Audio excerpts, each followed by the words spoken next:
9। कक्षा 9 के अंदर जो है आपके स्पर्श बुक कक्षा 9 के लिए हिंदी द्वितीय धारा पाठ्य पुस्तक है आपके। उसकी जो पहली पुस्तक है स्पर्श, और आप इसका पहला पाठ देखेंगे रामविलास शर्मा धूल। तो देखिए रामविलास शर्मा 1912 से 2000 का समय इनका माना जाता है। रामविलास शर्मा का जन्म उत्तर प्रदेश के उन्नाव ज़िले में सन 1912 में हुआ। प्रारंभिक शिक्षा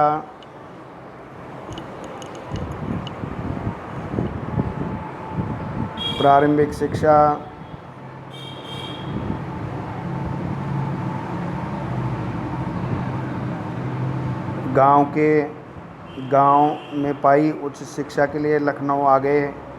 वहाँ से इन्होंने अंग्रेजी में एमए किया और विश्वविद्यालय के अंग्रेजी विभाग में प्राध्यापक हो गए। प्राध्यापन काल में इन्होंने पीएचडी की उपाधि अर्जित की। लेखन के क्षेत्र में सबसे पहले कविताएं लिखकर फिर एक उपन्यास और नाटक लिखने के बाद पूरी तरह से आलोचना के कार्य में जुट गए। रामविलास शर्मा प्रगतिशील आलोचना के हस्ताक्षर माने जाते हैं। इन्होंने गोस्वामी तुलसीदास और महाप्राण की काव्य को नए निकष पर परखा। रामविलास शर्मा की प्रमुख कृतियाँ हैं भारतेंदु और उनका युग, महावीर प्रसाद द्विवेदी और हिंदी नवजागरण प्रेमचंद उनका युग, निराला की साहित्य साधना 3 खंड में, भारत के प्राचीन भाष परिवार और हिंदी 3 खंड, भाषा और समाज, भारत में अंग्रेजी राज और मार्क्सवाद, इतिहास दर्शन, भारतीय संस्कृति और हिंदी प्रदेश, गांधी अम्बेडकर लोहिया और भारतीय इतिहास की समस्याएं, बुद्ध वैराग्य और प्रारंभिक कविताएं, सदियों के लिए सोए जाग उठे कविता, पाप के पुजारी, नाटक, 4 दिन, उपन्यास और अपने धरती अपने लोग, आत्मकथा। रामविलास शर्मा को साहित्य अकादमी, व्यास सम्मान, श्लाका सम्मान आदि से सम्मानित किया गया। इन्होंने पुरस्कार स्वरूप मिली राशि सहायता साक्षरता प्रसार हेतु दान कर दी। कई मुहावरे, लोकोक्तियाँ, देशज शब्दों और अन्य रचनाकारों की रचनाओं के रहे उद्धरणों से ली गई सूक्तियों तथा पंक्तियों से ओतप्रोत इस पाठ में लेखक ने धूल की महिमा और महात्म्य, उपलब्धता और उपयोगिता का बखान किया है। अपने किशोर और युवावस्था में पहलवानी के शौकीन रहे डॉक्टर शर्मा अपने इस पाठ के बहाने पाठकों को अखाड़ों, गाँव और शहरों के जीवन जगत की सैर भी कराते हैं। साथ ही धूल के नन्हे कणों के वर्णन से देश प्रेमता पाठ पढ़ाने से नहीं चूकते। इस पाठ को पढ़ने के बाद पाठक धूल को यूं धूल में न उड़ा सकेगा। तो देखिए आपका इसके शब्दार्थ आपके पाठ के अंदर आए हैं। पोशाक कहते हैं वस्त्र या पहनावा। अनुभूति होता है एहसास, विघन रुकावट, बाधा, अधेड़ आधी उम्र का यानी ढलती उम्र का, व्यथा थोड़ा दुख, व्यवधान रुकावट बाधा, बेहया बेशरम निर्लज, नियत इरादा आशय, बरकत वृद्धि लाभ सौभाग्य, खसम पति लुगाई यानी पत्नी, परचून की दुकान आटा चावल दाल आदि की दुकान, सूतक परिवार में किसी बच्चे के जन्म होने या किसी के मरने पर कुछ निश्चित समय तक परिवार के लोगों को छूत, कछियारी खेतों में तरकारियां बोना, निर्वाह गुजारा, मेड खेत के चारों ओर मिट्टी डालकर बनाया हुआ घेरा, 2 खेतों के बीच की सीमा, तरावट गीलापन, नमी शीतलता ठंडक, ओजा झाड़ फूंक करने वाला, छनी ककना मामूली गहना जेवर, सहूलियत सुविधा।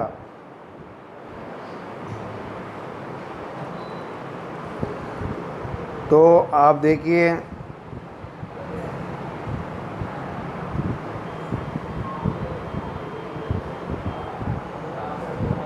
उसमें जो आपके पहला पाठ दिया था उसके शब्दार्थ, उसके बाद में आप देखिए बछेंद्री पाल। बछेंद्री पाल का जन्म उत्तरांचल के चमोली जिले के चंपा गांव में हुआ था 24 मई 1954 को। बछेंद्री अपनी हंसदोई ने और पिता किशन सिंह की किसी संतान से पिता पढ़ाई का खर्च उठाने में असमर्थ थे, अतः बछेंद्री को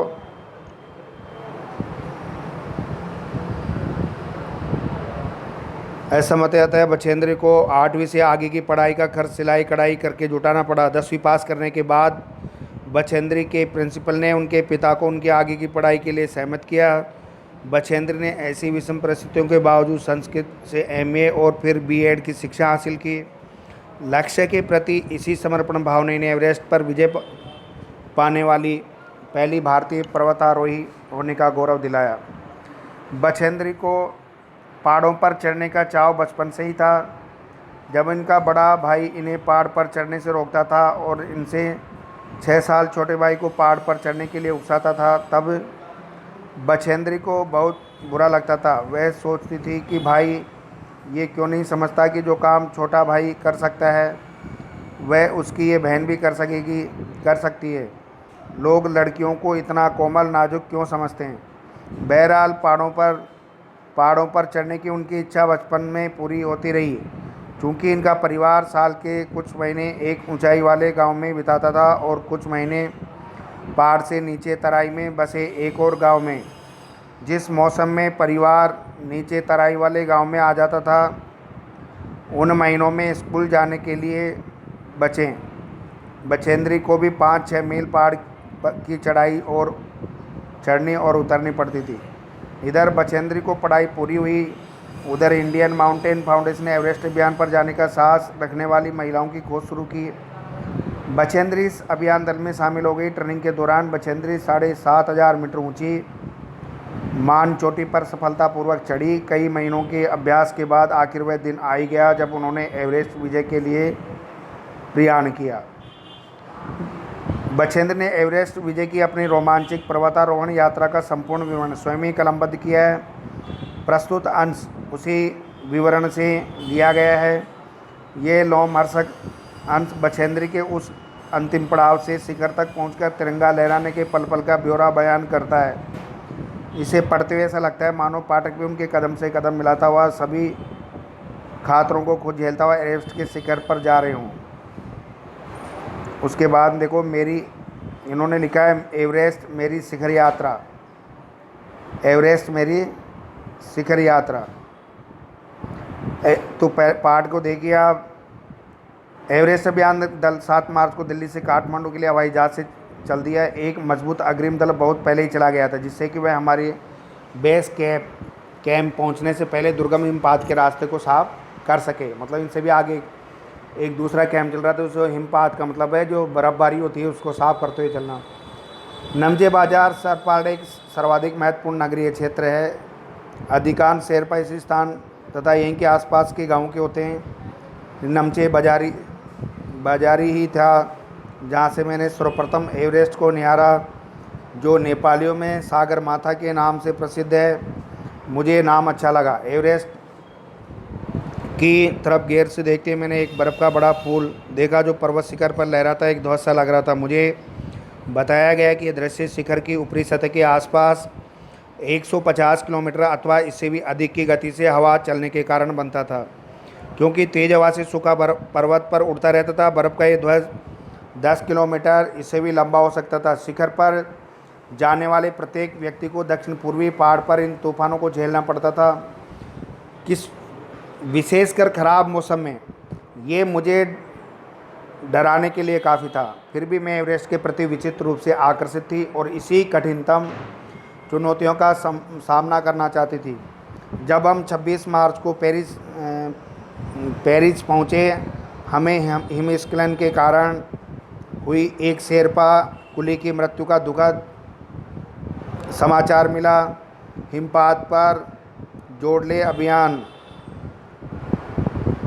जैसे अभियान दल के रास्ते के तरफ रोधी पहाड़ी के दसकने से लासा की ओर से एक बहुत बड़ी बर्फ़ की चट्टान नीचे खिसक आई। इसलिए शेष उल्लेट्यों के दल में से एक की मृत्यु हो गई और 4 घायल हो गए थे। इस समाचार के कारण अभियान दल के सदस्यों के चेहरों पर आई अवसाद को देखकर हमारे नेता कर्नल खुल्लर ने स्पष्ट किया कि एवरेस्ट जैसे महान अभियान में खतरों और कभी कभी तो मृत्यु की आदरी को सहज भाव से स्वीकार करना चाहिए। उपनेता प्रेमचंद जो अग्रिम दल का नेतृत्व कर रहे थे 26 मार्च को पेरिस लौट आए। उन्होंने पहाड़ी बड़ी बाधा खुम्बो हिमपात की स्थिति में हमें अवगत कराया और उन्होंने कहा कि उनके दल में कैंप एक जो हिमपात के लिए ऊपर है